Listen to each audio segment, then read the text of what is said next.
Good afternoon, everybody. Colin here with TechOut, and it's finally here. The iPhone 16 Pro Max just got dropped off, and from the size of the box and the picture on the box, if this is actual size, it already looks a little bit bigger than my 15 Pro Max.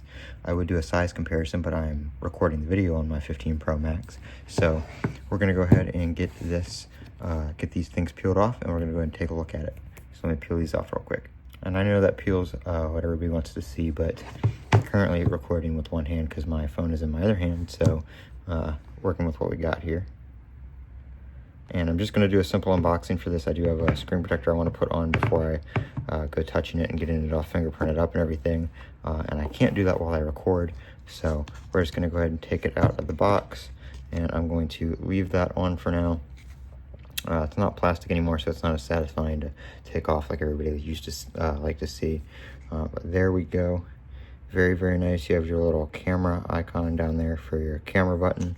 We'll be taking a look at that. It is an actual button. It's not like a capacitive thing. You can, of course, slide on it and stuff like that. But it is a physical clicky button like everything else. So here is the phone. Like I said, can't really do a size comparison between my 15 Pro Max because it's the thing recording the video. So it doesn't really feel too much bigger in the hand, but I'm sure with the smaller bezels and stuff like that, it is a little bit smaller. And of course, with all our eco-friendly stuff and Mother Nature and all that kind of stuff, we don't have anything really in the box. We have this round thing now for your documentation, which isn't much at all. They don't give you Apple stickers in the box anymore.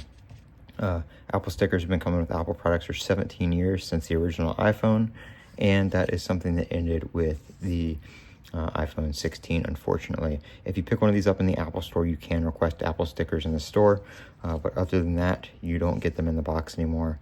To be honest, I wish they would have taken the cable out and left the stickers because I have plenty of cables. This is a braided cable. So braided USB-C to C wrapped up in there. I'm going to leave that in there because, like I said, I have a bunch of cables that I don't really need another one sitting around. So here's what we get with the package. I'll be doing some case videos and stuff like that will be, I guess I'll have to record them on my 15 Pro Max before I trade it in. But I'll be doing some case videos, and I'm going to put the screen protector on real quick, and I'll show you guys that when I do a case video or something. But I've installed them before, so there's already a video on the channel installing that particular brand of screen protector, so it is the same process for this phone as well. I'm Colin with TechOut. Don't forget to comment, rate, and subscribe, and as always, have a great day.